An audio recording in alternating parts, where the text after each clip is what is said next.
नमस्कार, मैं हूं अमित और आप देख रहे हैं आंखें न्यूज 24। आइए नजर डालते हैं आज के महत्वपूर्ण खबरों पर। भाजपा के प्रदेश अध्यक्ष सम्राट चौधरी ने मुख्यमंत्री नीतीश कुमार पर साधा निशाना, कहा बिहार में कानून का राज पूरी तरह है समाप्त। मंत्री श्रवण कुमार ने गिरिराज सिंह पर किया सियासी हमला।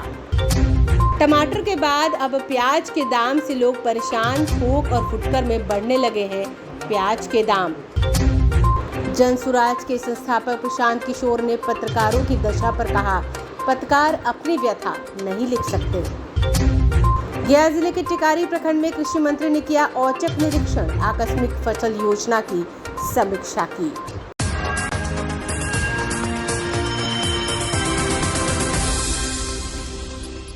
अब खबरें विस्तार से। इस खबर के प्रायोजक हैं Lohia Nagar Mount Carmel high school, Gyansthali high school और LMC कम्युनिकेशन। नमस्कार, मैं अमित और आप देख रहे हैं आंखें न्यूज 24। भाजपा प्रदेश अध्यक्ष सम्राट चौधरी का बड़ा बयान सामने आया है। उन्होंने कहा कि बिहार में नीतीश कुमार को फुर्सत ही नहीं है कि बिहार की जनता की चिंता करे और प्रदेश में कई महीने से लगातार बिहार की जनता पर हमले हो रहे हैं और नीतीश कुमार आराम से चैन की नींद सोए हुए हैं और वो बार बार कहते हैं कि हमको तो पता ही नहीं है, हमको जानकारी ही नहीं है। बिहार में स्थिति है, अब उनको अलग से चश्मा उपलब्ध भारतीय जनता पार्टी कराना चाहती है। नीतीश बाबू, आप बताइए किस चश्मे से देखना चाहते हैं। वहीं बेगूसराय में, मोतिहारी में और जिस तरह से गवाह की हत्या हो रही है, इससे स्पष्ट है कि पुलिस संरक्षण देने में पूरी तरह से विफल है। जिस तरह पत्रकार बिमल यादव की हत्या हुई है, वो भी गवाह के तौर पर बेगूसराय में भी जो पिता और पुत्र की हत्या हुई है, वो भी गवाह के तौर पर थे। तो बिहार की सरकार पूर्ण रूप से बिहार में कानून का राज स्थापित करने में विफल साबित हो रही है। आइए आपको सुनवाते हैं और क्या कुछ कह रहे हैं सम्राट चौधरी। तो लोग क्यों मर रहे हैं? जनता का राज है तो लोगों की हत्या कैसे हो रही है, गवाह की कैसे हत्या हो रही है, यही तो जवाब मांग रहे हैं हम। उनके पार्टी के नेता कह रहे हैं कि जो हत्या हुई उस पर कार्रवाई। अरे तो सभी जगह कार्रवाई हो रहा है। कानून का राज स्थापित करना, डर स्थापित करना, देखिए इसलिए डर खत्म हो गया कि बालू माफिया, शराब माफिया और जमीन माफिया ये सरकारी तंत्र पर कब्जा कर। बिहार में नीतीश कुमार जी को फुर्सत ही नहीं है कि बिहार की जनता की चिंता करें। और आज जिस तरह आप देख रहे हैं, पिछले कई महीनों से लगातार बिहार की जनता पर हमला हो रहा है और नीतीश कुमार जी आराम से चैन की नींद सो रहे हैं।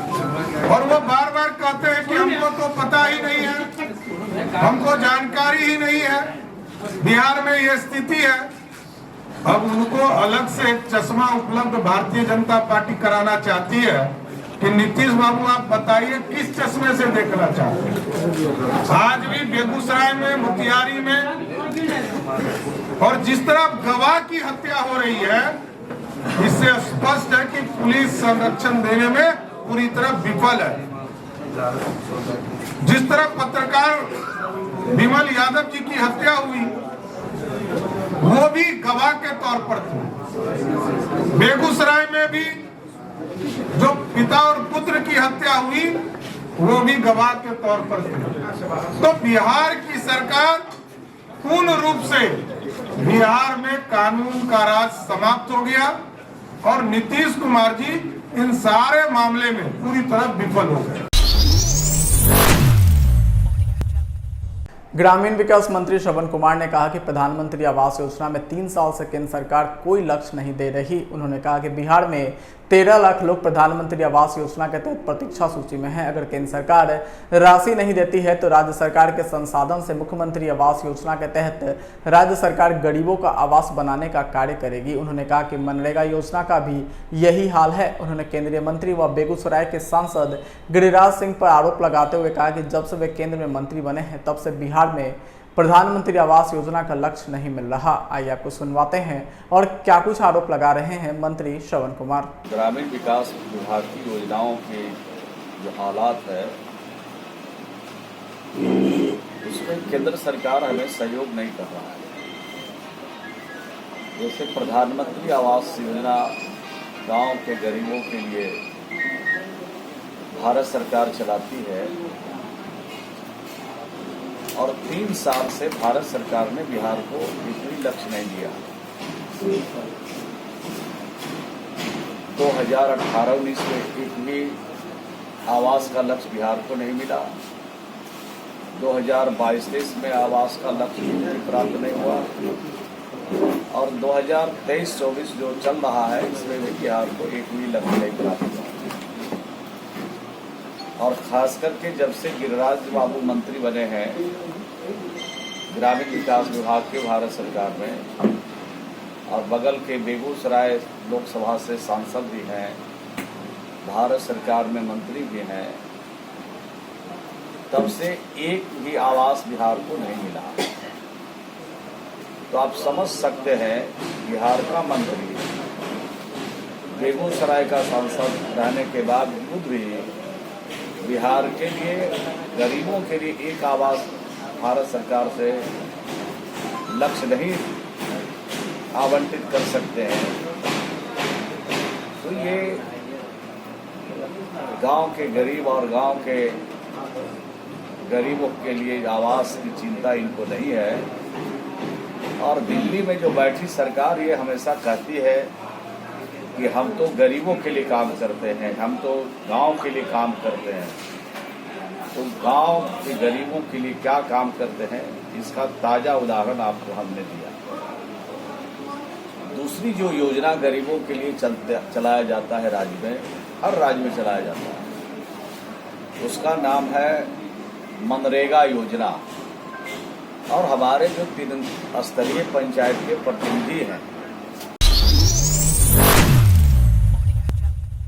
टमाटर की बढ़ती कीमतों के बीच अब प्याज भी लोगों के आंसू निकालने के लिए तैयारी में है। मार्केट में जहां टमाटर 100 रुपये प्रति किलो बिक रहा है तो वहीं प्याज के दाम में अचानक से उछाल देखने को मिला है। प्याज की कीमत 40 से 50 रुपये प्रति किलोग्राम बिक रही है। प्याज के बढ़ते दामों के बीच केंद्र सरकार ने बड़ा ऐलान किया है। केंद्र सरकार ने प्याज निर्यात पर पाबंदियां लगाई हैं। सरकार ने प्याज के निर्यात पर 40% निर्गत शुल्क लगा दिया है। केंद्र सरकार का यह फैसला घरेलू बाजार में प्याज की उपलब्धता सुनिश्चित करने और कीमतों पर नियंत्रण रखने के लिए किया गया है। केंद्र सरकार ने शनिवार की शाम अधिसूचना जारी कर कहा कि 31 दिसंबर तक प्याज के निर्यात पर 40% शुल्क लागू रहेगी।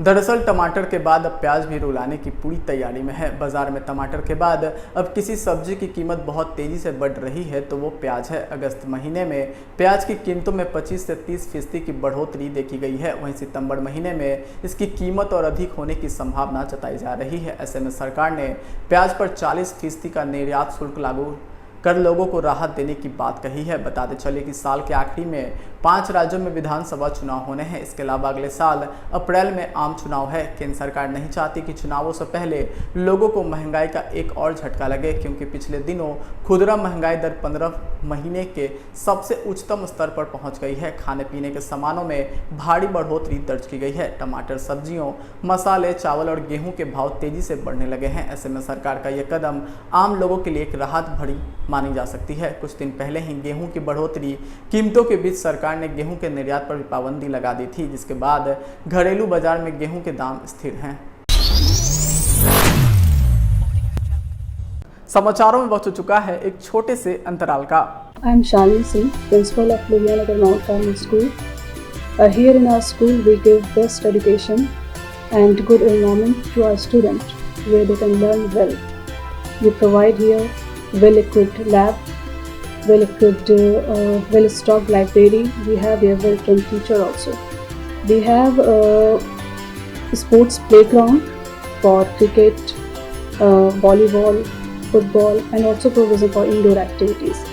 So we have here security system, information and communication technology. So we have all facilities here in our school where students feel comfortable and secure.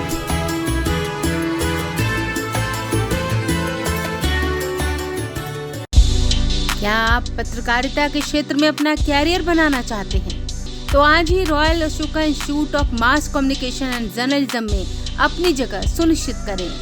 Aryabhata ज्ञान विश्वविद्यालय पटना से मान्यता प्राप्त 100% प्लेसमेंट के साथ royal Ashoka Institute of Mass Communication and journalism नामांकन जारी है।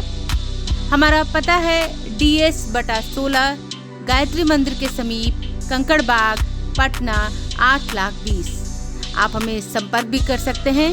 हमारा मोबाइल नंबर है 9955456126। ब्रेक के बाद आपका फिर से स्वागत है।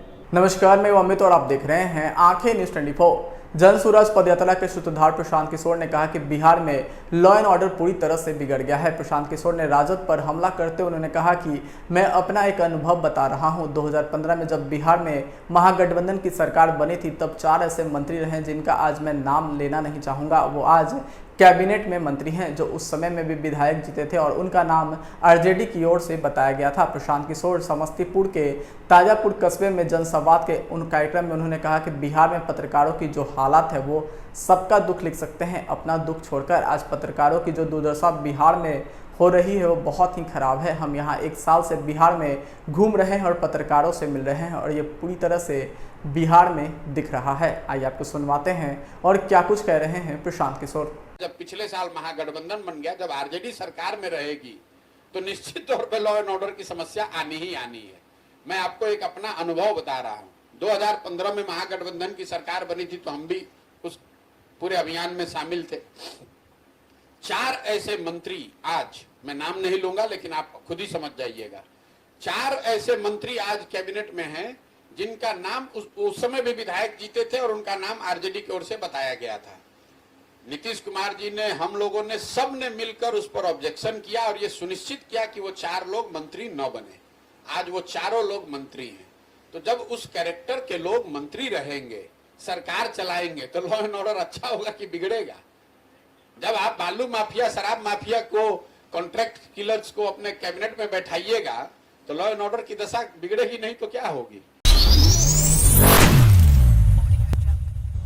नमस्कार, मैं अमित और आप देख रहे हैं आंखें न्यूज़ 24। बिहार सरकार ने मंत्री कुमार सर्वजित द्वारा बीज वितरण से संबंधित शिकायतों के आलोक में गया जिले के टेकारी कोंच विधानसभा क्षेत्र के अंतर्गत टेकारी प्रखंड कार्यालय के ई किसान भवन का औचक निरीक्षण किया गया। निरीक्षण के क्रम में आकस्मिक फसलों के बीज वितरण की गहन समीक्षा की गई। उन्होंने प्रखंड किसी पदाधिकारी से बीज वितरण की पंजी रजिस्टर तथा किसानों को उपलब्ध कराए गए बीज की मात्रा का मिलान किया। कुछ किसानों से वार्ता की तथा जो किसान बीज ले गए थे उनसे मोबाइल पर भी वार्ता की गई। साथ ही उन्होंने मोबाइल से किसान बनकर खाद के दुकानदारों से यूरिया, डीएपी और अन्य खाद के दाम पूछा और प्रखंड स्तर के पदाधिकारियों को कड़ी चेतावनी भी दी है कि अधिक दाम पर खाद बेचने वाले दुकानदारों पर नियमानुसार कार्रवाई भी की जाए। आइए आपको सुनवाते हैं और क्या कुछ कह रहे हैं मंत्री कुमार सर्वजित। है तभी न सरकार और मंत्री अपने से जाकर के देखता है।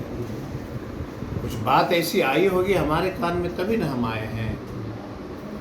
और जो इस तरह के लोग दोषी पाए जाएंगे, जो विभाग का हमारा नियम कानून है उसके तहत कठोर कार्रवाई होगी। और मैंने पूरी की पूरी सारी चीज़ लिया है, कौन ऑफिस में नहीं है, कौन विजिट पंचायतों में है, बीज वितरण की क्या स्थिति है, ऑफिस कौन लोग नहीं आते हैं, ये सब हमारे जेब में बंद हो गए। कार्रवाई होगी, जो लोग नहीं आए हैं वो कौन से गांव में थे, क्या कर रहे थे, वो सब अब जो है उसको जवाब हम लोग सबमिट करेंगे। जो लोग ऑफिस नहीं आएंगे, किसानों को मदद नहीं करेंगे, वैसे जो हमारे विभाग के अधिकारी हैं, कर्मचारी हैं, सब पे कठोर कार्रवाई करेंगे। ये हम जो हैं सरकार के मंत्री हैं और तेजस्वी जी और मुख्यमंत्री के नेतृत्व में हम लोग कोई वेतन लेने के लिए थोड़ी ना आए हैं। हमारा जिम्मेवारी है किसानों के लिए काम करना, काम करेंगे और जो लोग ऑफिस में इस तरह का व्यवहार करेंगे उस पर कठोर कार्रवाई करेंगे। देखिए क्या है कि हम कई योजना जो हैं किसानों के लिए चलाते हैं। एक योजना नहीं है सूक्ष्म सिंचाई योजना, हम बोरिंग देते हैं 4 लाख 5 लाख रुपए कीमत होती है किसानों का। यांत्रिकरण है बहुत सारे में, इवन की कुदाल से लेकर के हसुआ, खुरपी तक हम दे रहे हैं किसानों को। अभी हमने लॉन्च किया है। पहले बड़ी बड़ी गाड़ियां मिलती थी, बड़े बड़े किसान लेते थे। अभी हमने कहा कि कुदाल से, गैता से लेके खुरपी से हसुआ सब देंगे हम। पैकेज हमने बनाया है। और बिहार के वैसे जो ज़िले होते हैं जहाँ से कुछ न कुछ शिकायत आती है कि अधिकारी ऑफिस में नहीं आते हैं, हम बिना बताए, ना हम किसी प्रशासन को बताते हैं, ना थाना को बताते हैं, ना अपने लोग को बताते हैं, हम सीधे उस ब्लॉक में जाके छापेमारी करते हैं। और जो हमारे अधिकारी कर्मचारी अगर गलती पाए जाते हैं तो विभाग अपना जो है जो नियम कानून है उसके तहत काम करती है। आज के लिए बस इतना ही। ताज़ा इन खबरों के लिए देखते रहें आंखें न्यूज़ 24, नज़र हर खबर पर। अगर आपने अभी तक हमारे चैनल को लाइक, सब्सक्राइब, शेयर नहीं किया है तो जल्द से जल्द हमारे चैनल को लाइक करें, सब्सक्राइब करें और बेल आइकन को दबाना ना भूलें। नमस्कार। अगर आपने अभी तक हमारे चैनल को सब्सक्राइब नहीं किया है तो हमारे चैनल को जल्द से जल्द सब्सक्राइब करें, लाइक करें, शेयर करें और कमेंट करें। क्या आप पत्रकारिता के क्षेत्र में अपना कैरियर बनाना चाहते हैं? तो आज ही Royal Ashoka Institute of Mass Communication and Journalism में अपनी जगह सुनिश्चित करें। आर्यभट्ट ज्ञान विश्वविद्यालय पटना से मान्यता प्राप्त 100% प्लेसमेंट के साथ royal Ashoka Institute of Mass Communication and journalism नामांकन जारी है। हमारा पता है DS/16 गायत्री मंदिर के समीप, कंकड़बाग, पटना 8,20,000। आप हमें संपर्क भी कर सकते हैं। हमारा मोबाइल नंबर है 9955456126।